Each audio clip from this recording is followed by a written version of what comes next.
জয়গুরু, সুপ্রভাত, হরি ওম।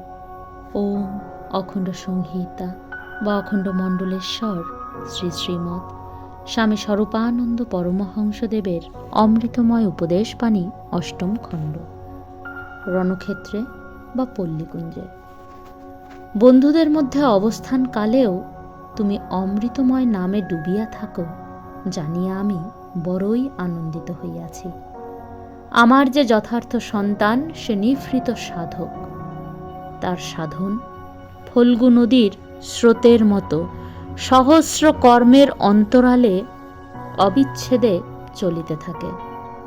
কর্মকে সে ডরায় না, অবিরল তার একাগ্র সাধন কর্মের ফাঁকে ফাঁকে রন্ধ খুঁজিয়া লইতে থাকে।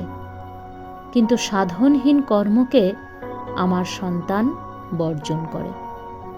চলিতে বসিতে কাজ করিতে সব সময় সে নীরব তপস্বী।